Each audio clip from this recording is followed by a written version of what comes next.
So, we stopped in this slide, I believe, in the previous class, where we were, I think we finished with the proof of this theorem, right? So, if given a tree T with uh, which is of course, connected, then you can find an ordering of the vertices such that whenever you add the ith vertex, it has a unique neighbor in the previous set of vertices. So this is basically a leaf ordering, because we are saying that we can take this tree and then you can just remove leaves, and you will be having a trees in the after removing each leaf, right, in each stage. And you can keep on doing this until you get the trivial tree. And this is quite a powerful tool sometimes to design algorithms and study properties of trees and even some other graphs. We can use this fact that tree has a leaf ordering to do several things. So yeah, so with and we I think discussed the proof. Another corollary.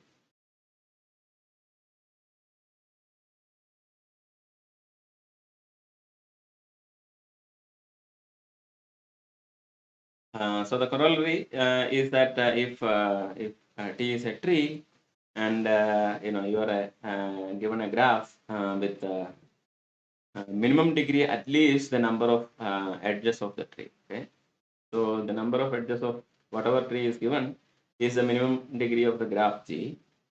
Then you can show that this tree is actually a subgraph of the graph. So this tree sits inside.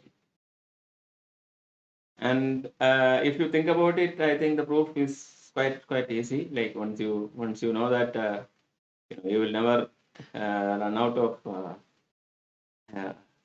selecting an edge, because the number of edges itself is an upper bound on the degree, and then minimum degree of the graph is at least this. So you will be able to do this, and then you can connect it with the previous theorem. You will be able to find a nice proof for this. So I will give it as an exercise for you to prove this.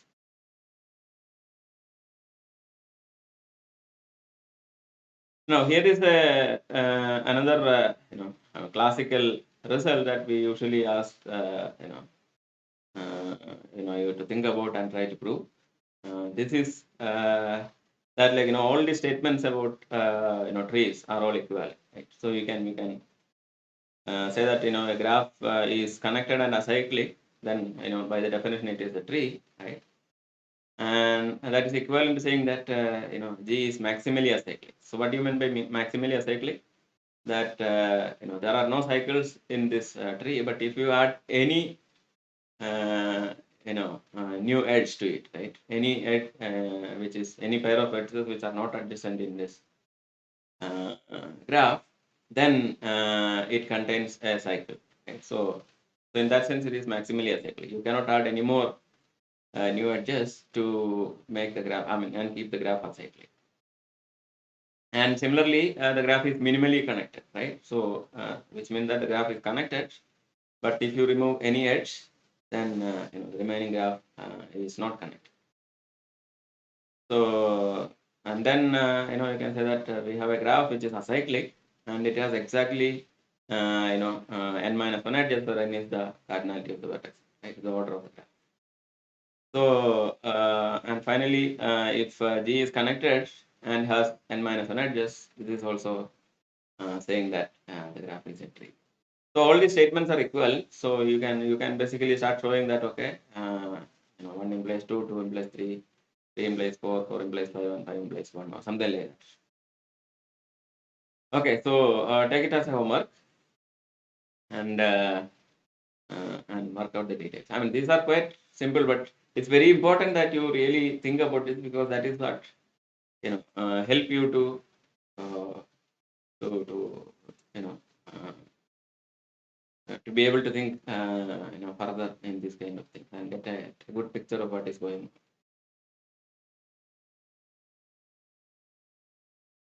Now, a,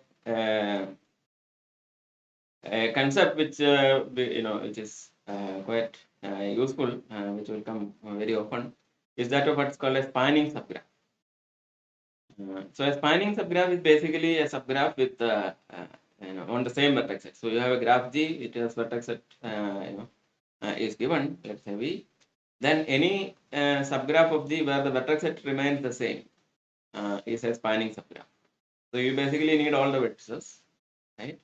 And an example can be something like this, right? You have you basically just select, of course, all the vertices are there. Then you choose whichever edges that you want, right? And then you get a subgraph, right? So you will say that, okay, you want this edges. And you have to choose all, right? Whichever edges that you want, you keep. And that is a subgraph, which is, of course, spanning subgraph, right? So all the vertices are there.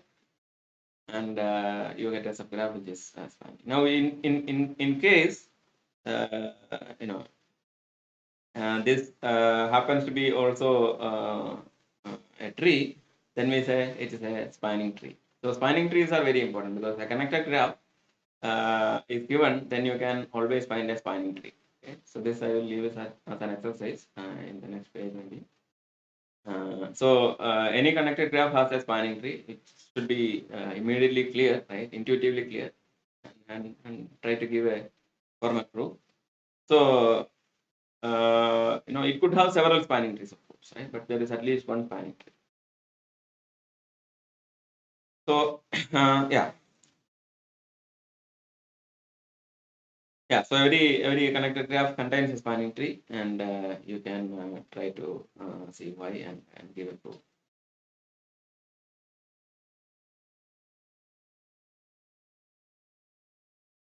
Okay. Now, given a graph G, which is connected, and it has, let's say, n vertices, then if the graph is connected with exactly n vertices, then the graph has exactly one cycle. That is the claim. Okay. So a graph with exactly n edges, n vertex graph with exactly n edges contains exactly one cycle. If it is connected. So how do you prove this? Right? There are several ways one can prove this. So one is that let's say you start from the empty graph and keep on adding edges. Right? Now, if you add edges, like you want to make the graph connected, which means that you need to add at least n minus one edges. That is one of the results that we discussed in the previous slide, I think a couple of slides before. Now, we know that like if you add exactly n minus, because every time you add an edge, you know that it like either it connects two different components where the number of components decreases by exactly one, right? Or you add an edge within the same component. Now we know that since we start with exactly n vertices, right, and the empty graph on n vertices, you need at least n minus one edges to be added so that the graph becomes connected. Right? And then you have to add one more edge because we have exactly n edges in there. Now what happens if you add this new edge? If I add a nth edge, then we know that we had a connected graph which is acyclic, and you add an edge, right? Now, if you add an edge within the same component, you know that because if xy is the edge that we have added, right, then we know that xy there is a path in the graph because it was already connected, right? So there is the xy path together with the edge xy will create one cycle. Now, can it create more than one cycle, right? So if it creates more than one cycle, then it says that there is some cycle with xy and then another cycle with xy edge contained in this. because without xy there was no cycle, right? But then you have to say that, okay, if this happens, there is another cycle, because you know, if this is a different cycle, then you have to show that there is another cycle. So this will be again a nice way to think about this, and show that this is not possible. And of course, one of the ideas that you can use is that we already discussed that given a tree, then you have you have exactly there is a unique path between any two edges. So this is one of the ideas you can use. Right? Okay. So prove this is you start with the n vertex graph, and you know that a connected n vertex graph must definitely have cycles, right? Because because we already know that maximally connected, minimally connected graph has n minus one edges in previous result that we discussed. Right?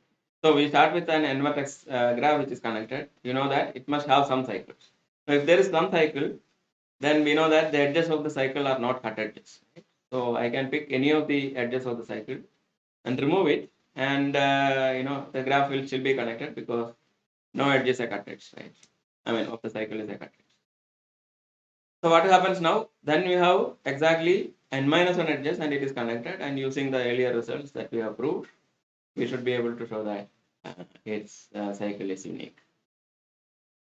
Okay, so all these things one can do. So any of these proofs, you please write it down for your notes.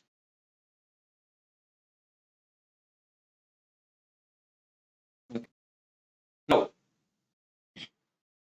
so as I mentioned before, like I will be giving formal proof for some of the results. Like I will write down the entire each and every step, and this will give you a guide on what is expected, how you are supposed to write the proofs, and the remaining things, some of them I will give you as just sketches of the proof, and you can fill up the gaps. Some I will give you as homework, and the remaining proofs I will discuss in the class as I just did orally, and you can take notes, because you can listen to it, or while listening to it now itself, you can take notes, or you can listen to it later because I will send you this anyway, and then or if you already have a basic understanding, you can try to work out on your own. That is the best option, and write your own notes. But it is very important that you do this.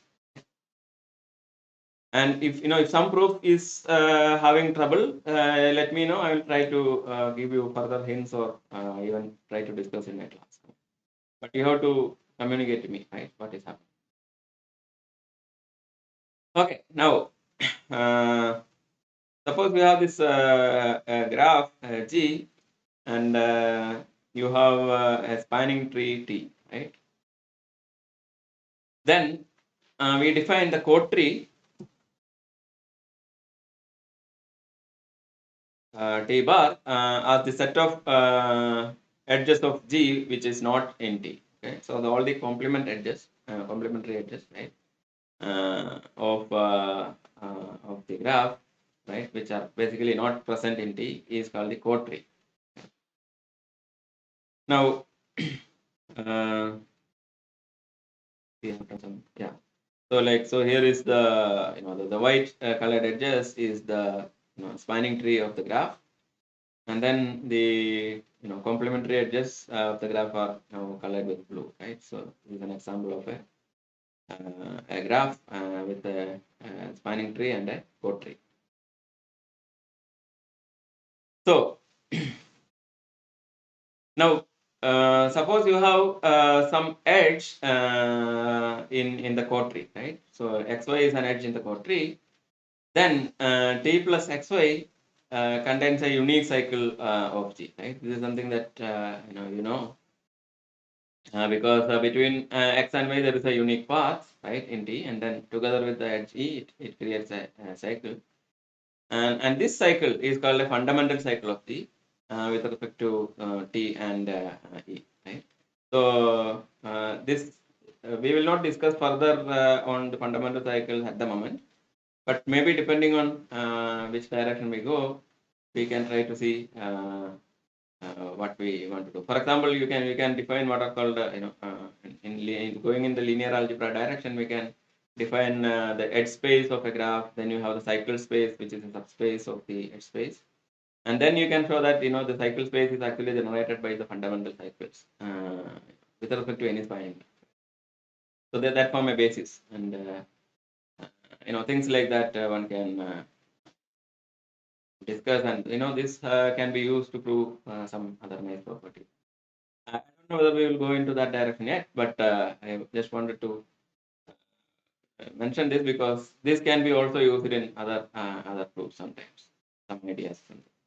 So this is called a fundamental cycle of the graph. So basically, you have the graph, you have a spanning tree, which is a subgraph. Then the remaining edges, right? The edges not in the spanning tree. Each of the edge will basically form a cycle, unique cycle with respect to the spanning tree. And collection of the cycles is the set of all fundamental cycles with respect to the tree.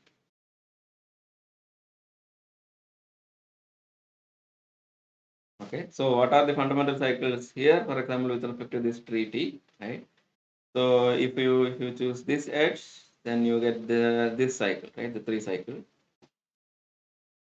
If you choose this edge, of course you get this 4 cycle. Right? If you choose edge, this one you get another 3 cycle.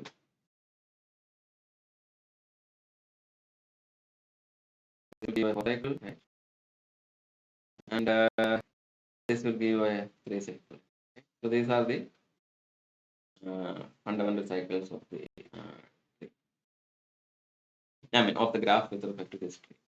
If you have a different spanning tree, for example, if you're looking at something like this, right? This is another spanning tree, right? So with respect to this, you have all the, these 3 cycles are the fundamental cycles. Depending on the tree, it will change.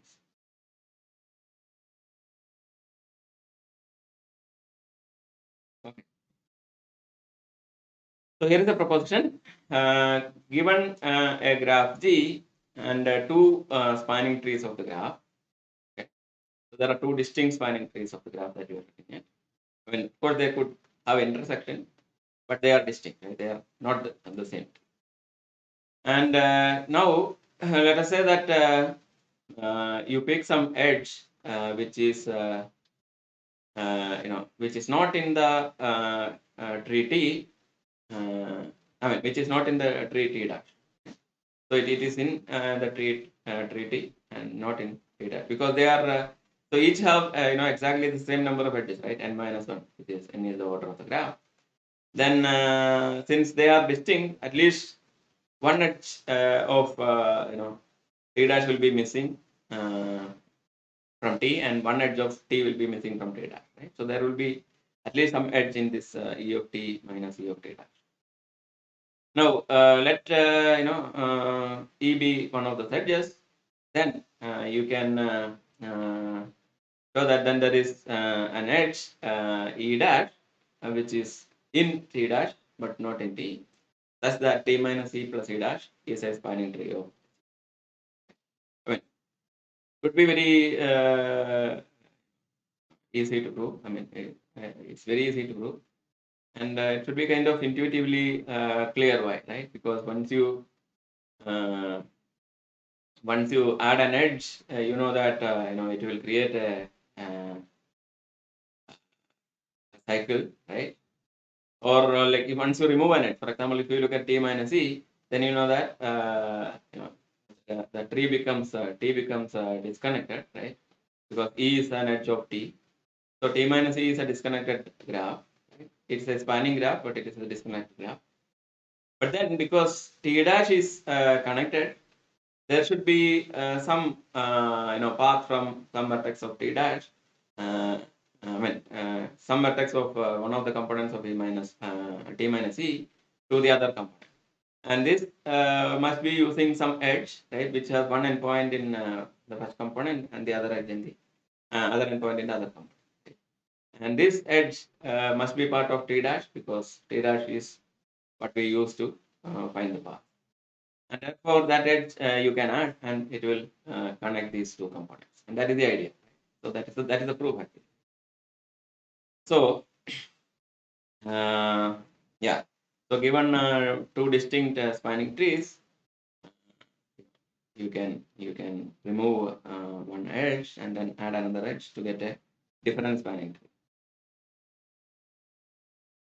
Actually, it's almost the same idea, right? So you have T and T dash, two spanning trees, and suppose E is an edge which is in T, and then there is an edge E dash in T dash which is not in T, such that T dash plus E minus E dash is a spanning tree of T. Maybe I made a mistake here. Let me see. Let E be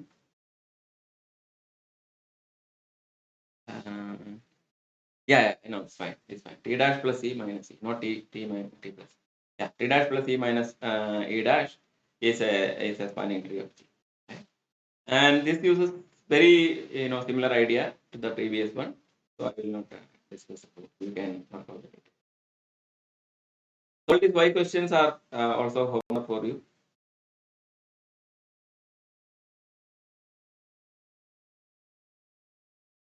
Now, let me discuss the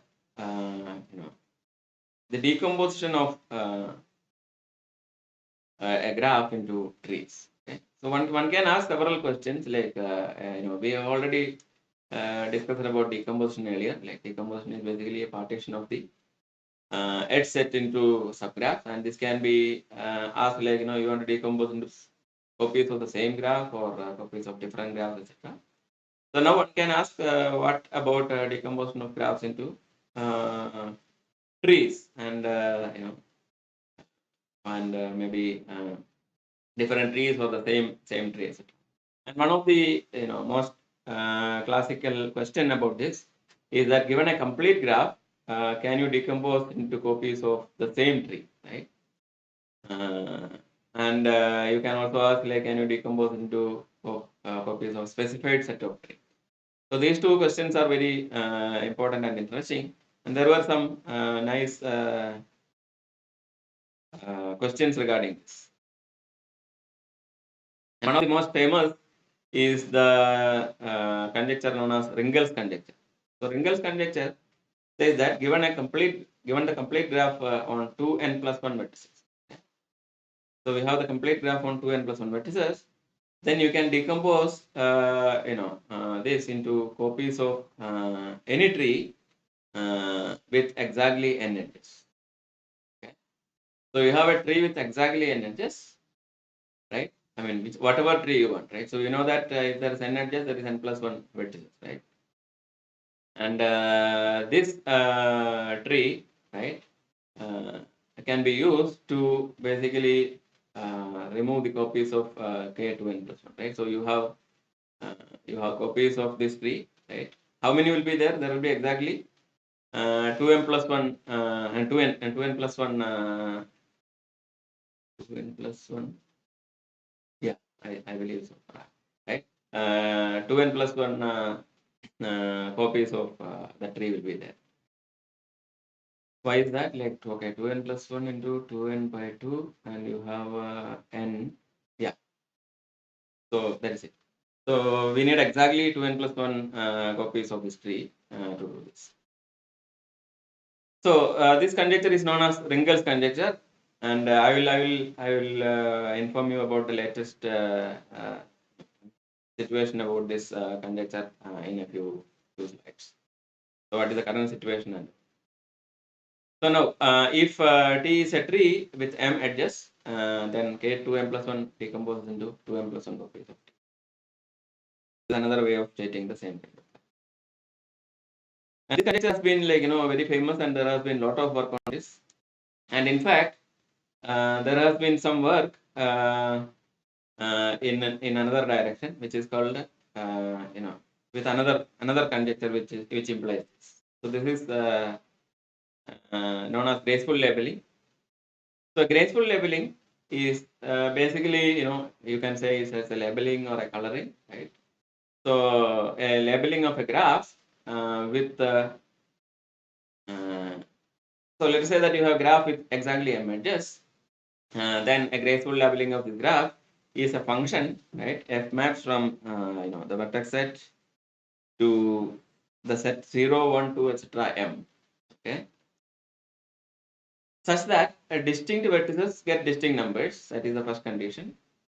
And apart from that, what we want is that the difference of the vertex labels of any edge, right? So given any edge, you look at the the absolute difference between the vertex labels. That must be one of these set 1 to m. And since there are exactly m edges, we want all the edges getting different labels, right? So what we want is that you have a vertex labeling using 0 to m, and then you have an induced edge labeling, which is the difference of the vertex label, right? The absolute value of the difference. And these labels must all be distinct and they must be the numbers 1 to m precisely. So if such a labeling is there, then the graph is said to be graceful. And here are some examples, maybe, right? So here is a path graph where I have given a labeling, right? So the vertex labeling is 0, 1, 2, and 3, right? Because we have 3 edges, so which means that we are allowed to use the numbers 0, 1, 2, and 3, right? So 0 to m. And what are the edge labels? So edge label is basically the difference between these two. The difference between these two is 3 here, and here it is 3 minus 1, which is 2, and here is 2 minus 1, which is 1. Right. So you have all these labelings which are induced by the vertex labelings. And here is another one, which is star graph, right? K13. Called flow, and you have the vertex labels as 0, 1, 2, 3 again, right? And the edge labels are 1, 2, 3, as you can see. Here is another graph, which is the complete graph on 3 vertices, cycle on 3 vertices. And here I give labeling as 0, 1, and 3 for the vertices, and the edge labels are 1, 2, 3. Here is a complete graph on 4 vertices, and this has vertex labels. So it has how many edges are there? 6 edges. So I can give so the possible values that I can assign to the vertices are 0, 1, 2, 3, etc. up to 6. Now out of these 6 values, I am actually giving the value 0 to one of the vertices, 1 to another vertex, 4 to another vertex, and 6 to another vertex. Right? And then I show that all the edge labels are distinct and it covers 1 to 6. Right? So all the 6 edge labels are 1 to 6. So the difference here is 1, here it is 2, here it is 3, 4, 5, and 6. And similarly, here is another path graph where I have given the labels, right? Vertex labels are 0, 6, 1, 5, 2, 4, 3. And the corresponding edge labels come in this particular order 1, 2, 3, 4, 5, 6. And now one can ask about, like which graphs admit graceful labeling and things like that. And one can show that not all graphs have a graceful labeling. But then there is a conjecture which says that every tree admits a graceful labeling. This is called the graceful tree conjecture. But we, before even going to that, we can see that like, the path graphs are graceful. And I think it will be a very easy way to look at this. For example, star graphs are graceful. One can immediately see, right? You give the center vertex with 0 and all the vertices, all the other vertices with 1, 2, 3, etc. up to right the number of edges, and then you get precisely all the numbers as the edge label, right? 1 to m. So the star graphs are graceful is immediate. Now, what about path graphs? If you look at the 2 examples that I gave, you should be able to figure out how I give the labeling to vertex depending on where the vertex is appearing. And then it should always end up in a labeling, right? I mean, not necessarily, you can find other labelings, but if you go in this particular pattern, you will always end up in a labeling where the edge labels are, monotonically decreasing or increasing. So one can easily show that the path graphs are graceful. So I want you to try to find a proof for this, right? Path graphs are graceful. So find a labeling function, right? So give a function for each vertex. So label the vertices with some 1 to n first, and then use that numbers to give the labels to the vertices, right? And then use it to give labels to the edges. Okay. So the graceful tree conjecture says that every tree has a graceful labeling. Now this conjecture is still open. Okay, nobody has a proof for this. There are only very few, classes of trees which are known to be graceful. For example, paths, stars are two examples. Then, as I mentioned, we have this what is called caterpillar. I think I discussed this in one of the lectures, right? So caterpillar is basically a tree where if you remove all the, I think I will formally define this soon. If you remove all the leaves, what remains must be a path. Such a tree is called caterpillar. So if I remove all these leaves, then what remains is a path. And for this kind of caterpillars, also one can show that there is a graceful labeling. And again, I would give you this as a homework. And it will be a very nice, interesting question to think about. So you have this graceful tree conjecture, which is by Kotzig and Ringel, that every tree has a graceful labeling. Now, what is the reason for this conjecture is that they show that if every tree has graceful labeling, one can show that the Ringel's conjecture also follows. And how do you do that? That is by looking at this following result by Rosa. So Rosa proved that if a tree with m edges has a graceful labeling, then k2m plus 1 decomposes into 2m plus 1 copies of t. So the proof is as following, right? So what you do is that you label the vertices of the graph k2m plus 1 with 0, 1, 2, etc. 2m, which are looked upon as the congruent classes modulo 2m plus 1. Okay, so you have this vertex labels. For the complete graph. Okay, now this is not the graceful labeling of the tree, right? So now we are looking at the tree, and that tree is given a graceful labeling, right? So you have a tree on with m edges, and it has a graceful labeling. Now, so the so when I want to look at the edge label, what that comes from this vertex labeling is that the difference between two I will consider as the shortest circular distance between those. Okay, so because we have this modulo arithmetic, the distance between 2m and 0 is precisely 1, right? Because 2m goes back to 0, right, in the circular order. And between 0 and 2 is 2, and between 2m minus 1 and 1 will be like 3, right? So this way,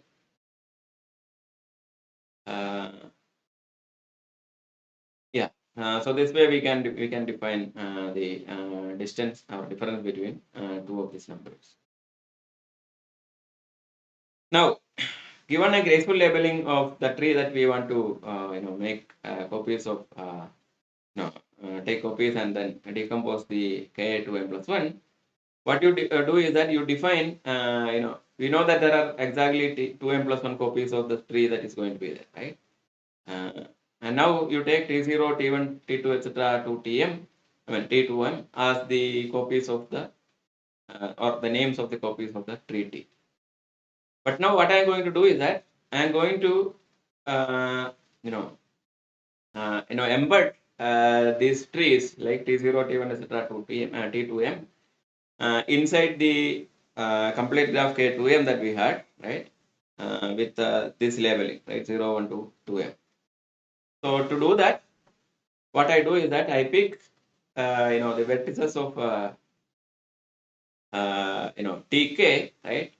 And then what I do is that the vertices of the tk, right? We have t0, t1, etc. for any k, right? Between 0 to 2m, I have tk, and the vertices of tk are basically the in the complete graph, right? They are the numbers k plus 1, k plus 2, etc. k plus m, right?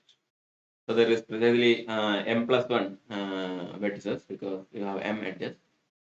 And of course, this addition is also modulo 2m plus 1, right? So it goes in the circular row. And now, what do you do? So the vertex k plus I, right, which is appearing in this, is adjacent to k plus j. If, right, so this is how I define the edges of tk, right? So k plus I is adjacent to k plus j if I is adjacent to j in the graceful labeling of t. So in the graceful labeling, right, I and j are the numbers, and these two numbers are appearing, as adjacent vertices, right? For example, right, in this picture that we had, right? Like for example, right, 4 and 6 are the labels, right? I is 4 and then 6 is then 4 and 6 are adjacent here, right? Of course, this is a bad example because all the vertices are adjacent here, right? Or if you look at the path here, right? 3 and 5 are not adjacent, therefore, those will not be an edge, right? On the other hand, 3 and 4 are adjacent, so that will be an edge.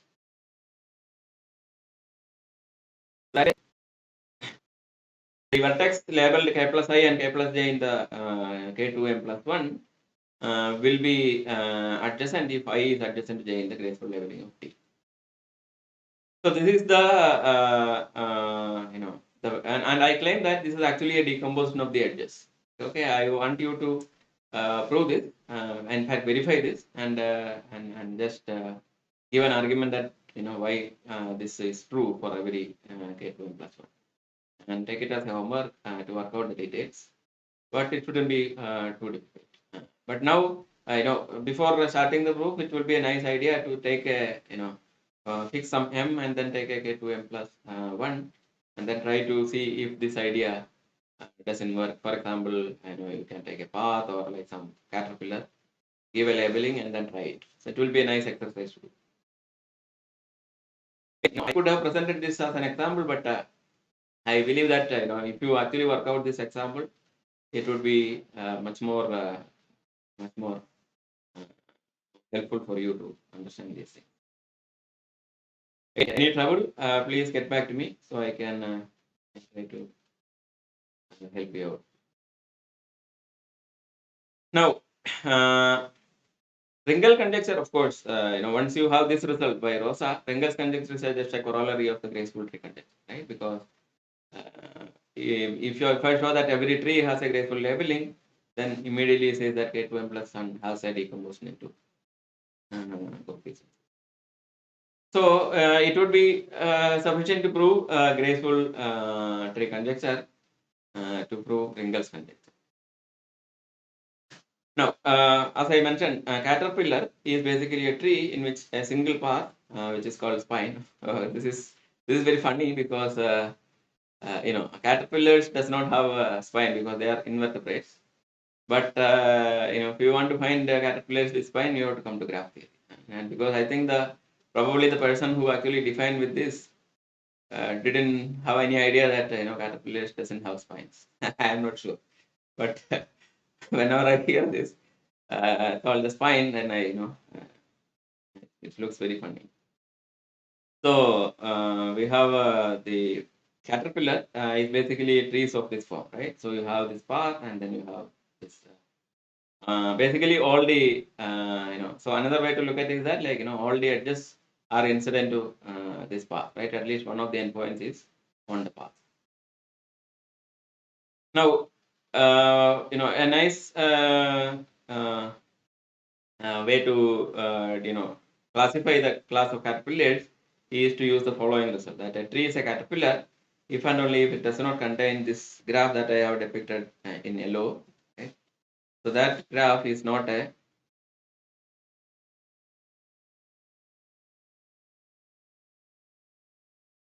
tree. We say that so given any tree, you say that that is a caterpillar if and only if this graph, the on exactly 7 vertices, right? The 7 vertex graph, which is given here called the Y graph, is not a subgraph of it, or there is no subgraph isomorphic to this graph. So of course, one can show that this is not a caterpillar because this property does not hold, right? Once you remove the leaves, which are these 3 vertices, what remains is not a path, right? So therefore, it is not a caterpillar. But every tree which is not a caterpillar will contain this, and every tree which is not a caterpillar uh, will contain this, and every caterpillar, of course, will not. Okay, so here is a graceful labeling of the caterpillar, which to help you to come up with a proof that every caterpillar is graceful. Okay, so here is a nice example, and if you look at this example carefully, you will be able to get a pattern, and then you will be able to see how to give a labeling. And then once you have this labeling, you can try to generalize it, and then and this pattern you can try to generalize it and show that it actually works. Okay, so here is a caterpillar with a labeling, and maybe you can look at uh, in detail to find out what is the pattern, and then why that always works for caterpillars. So here is the vertex labeling is in yellowish color, and then the edge labeling is in the blue color.